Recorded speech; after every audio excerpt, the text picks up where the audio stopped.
Study IQ IAS Hindi के ऑडिटोरियल कार्यक्रम में आपका स्वागत है। मैं हूं शिवानी।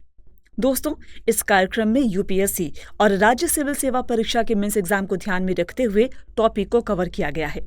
कार्यक्रम में आज का टॉपिक है मणिपुर में महिला अस्मिता का मुद्दा।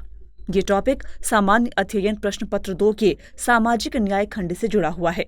हम उम्मीद करते हैं कि ये टॉपिक आपके मेंस एग्जाम के लिए बेहद कारगर साबित होगा। तो आइए अब कार्यक्रम को शुरू करते हैं। राष्ट्रपति जैसे देश के सबसे बड़े संवैधानिक पद पर एक महिला का चुना जाना अगर गौरव की बात है, तो मणिपुर की 2 महिलाओं के साथ हुई यौन उत्पीड़न का मामला क्या देश पर कलंक नहीं है? क्या ये मानवता और नैतिकता को शर्मसार करने वाली घटना नहीं है? बीते दिनों मणिपुर हिंसा से इंसानियत को शर्मसार कर देने वाला वीडियो सामने आया। इस वीडियो में पुरुषों की भीड़ मणिपुर की 2 महिलाओं को सरेआम निर्वस्त्र कर घुमाते हुए नजर आई। इल्जाम है कि इन महिलाओं के साथ गैंगरेप किया गया। मीडिया रिपोर्ट्स के मुताबिक ये महिलाएं कुकी-जो समुदाय से ताल्लुक रखती हैं, जबकि पुरुषों की भीड़ मेइती या मैतेई समुदाय से आती है। मणिपुर में मेइती और कुकी नागा समुदाय के बीच 2.5 महीनों से भी ज्यादा वक्त से हिंसा जारी है। 150 से ज्यादा लोग मारे जा चुके हैं, मगर हिंसा पर काबू अब तक पाया नहीं जा सका। इसमें कोई शक नहीं है कि कोई भी हिंसा तनाव और आक्रामकता का चरम रूप होती है। इसमें रेप और मर्डर जैसे संगीन जुर्म भी भीड़ को न्याय लगने लगते हैं। हमारे देश में भीड़ के न्याय को कानूनी मान्यता नहीं मिली हुई है। इसे कानून जुर्म मानता है, मगर फिर भी देश में भीड़ द्वारा न्याय, जो कि असल में अन्याय है, के बहुतेरे मामले देखे गए हैं। आज तक उसे रोका नहीं जा सका। हालांकि सुप्रीम कोर्ट ने ऐसे क्राइम को रोकने के लिए 17 जुलाई 2018 को गाइडलाइन जारी की थी।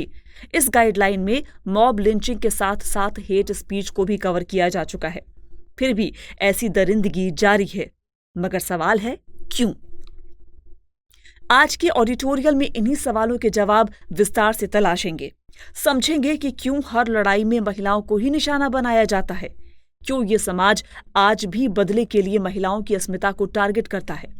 साथ में ये भी समझेंगे कि मणिपुर में भीड़ ने आखिर ऐसा क्यों किया, क्यों इतने महीने बीत जाने के बाद भी पुलिस ने इस पर कोई कार्रवाई नहीं की।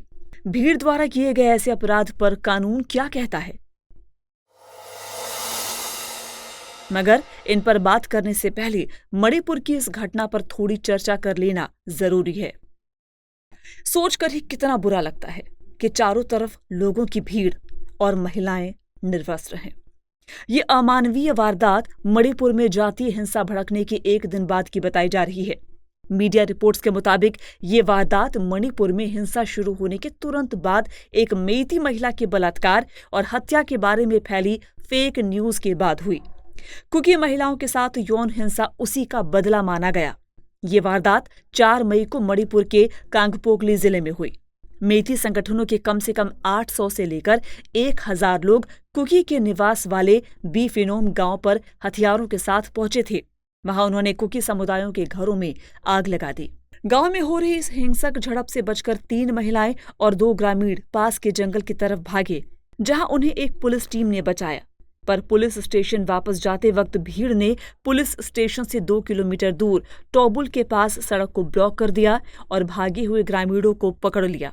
यहाँ भीड़ ने तीनों महिलाओं को कपड़े उतारने के लिए मजबूर कर दिया और उन्हें निर्वस्त्र करके घुमाया गया। उनमें से 21 साल की एक लड़की का रेप भी किया गया।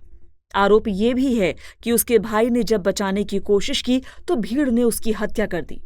देश के बंटवारे के वक्त भी कई हिस्सों में कुछ ऐसे ही हालात थे। उस वक्त भी महिलाओं को निशाना बनाया गया था। हालांकि तब दौर कुछ अलग था, स्थितियां भी अलग थीं। बहरहाल, महिलाओं को निर्वस्त्र कर घुमाने का वीडियो वायरल होने के बाद पुलिस ने अज्ञात हथियारबंद बदमाशों के खिलाफ अपहरण, सामूहिक दुष्कर्म और हत्या का मामला दर्ज कर लिया है और कुछ गिरफ्तारियां भी मुमकिन हो पाईं। इसी बीच मणिपुर की मौजूदा भौगोलिक और डेमोग्राफिक स्थिति को भी समझ लेते हैं।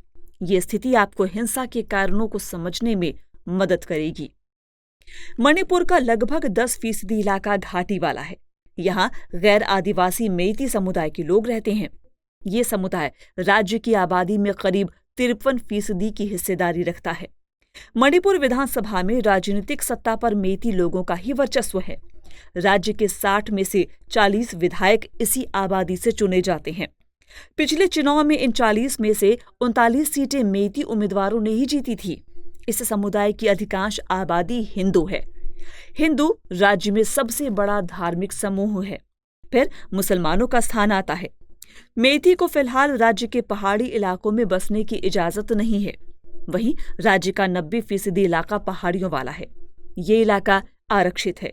ये 40% के आसपास मान्यता प्राप्त जनजातियों का निवास स्थान है। यहाँ जनजातियां मोटे तौर पर नागा ट्राइब्स और कुकी ट्राइब्स में वर्गीकृत हैं।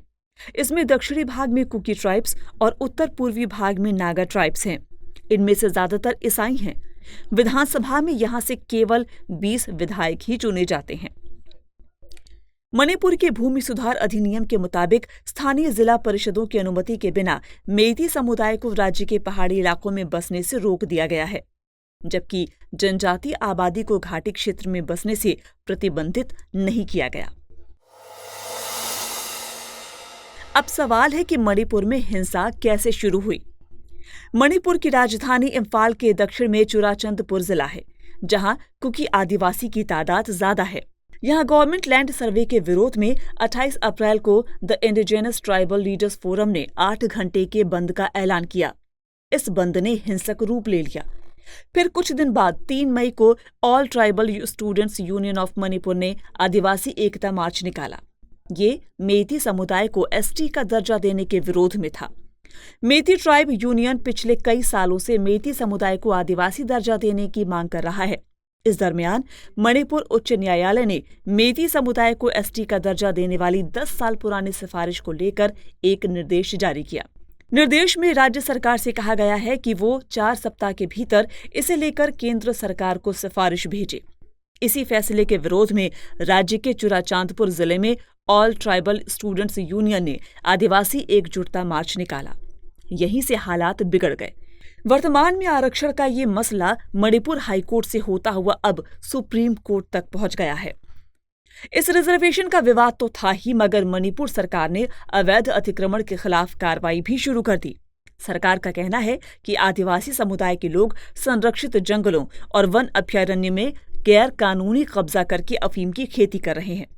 इस पर सरकार की कार्रवाई ने मामले को और तूल दे दिया और लोग भड़क गए। सरकार के खिलाफ विरोध प्रदर्शन करने लगे। आदिवासियों के इस प्रदर्शन के विरोध में मेती समुदाय के लोग खड़े हो गए। एक तरफ मेती समुदाय के लोग थे तो दूसरी तरफ कुकी और नागा समुदाय के लोग। पूरे राज्य में हिंसा भड़क उठी। मणिपुर में फैली इस हिंसा में अब तक 150 से ज्यादा लोग मारे जा चुके हैं। 3000 से ज्यादा जख्मी हो चुके हैं। अब सवाल है कि भीड़ द्वारा किए गए ऐसे अपराध पर कानून क्या कहता है। जैसा कि मैंने आपको पहले भी बताया कि ऐसे क्राइम को रोकने के लिए 17 जुलाई 2018 को सुप्रीम कोर्ट ने मॉब लिंचिंग समेत हेट स्पीच को लेकर गाइडलाइन भी जारी की थी। कोर्ट ने गाइडलाइन में कहा था कि राज्य सरकार हर जिले में एसपी स्तर के अधिकारी को नोडल ऑफिसर नियुक्त करेगी। ये अफसर स्पेशल टास्क फोर्स बनाएगा। डीएसपी स्तर का अफसर मॉब लिंचिंग को रोकने में सहयोग करेगा।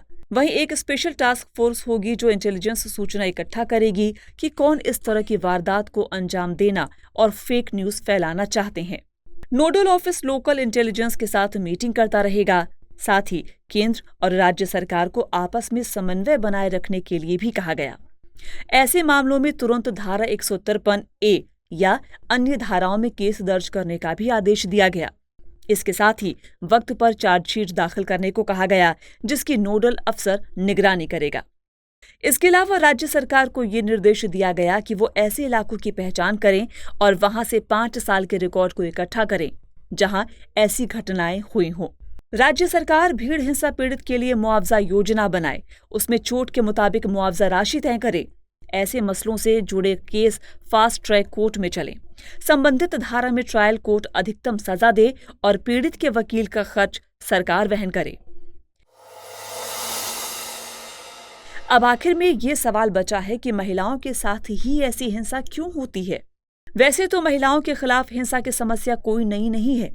हमेशा एक समूह के पुरुष किसी दूसरे समूह के पुरुषों को नीचा दिखाने क्या अपनी दुश्मनी का बदला लेने के लिए उनके परिवार की महिलाओं को अपना शिकार बनाते रही हैं? यही विकृत मानसिकता है जिसमें सुधार लाने की जरूरत है।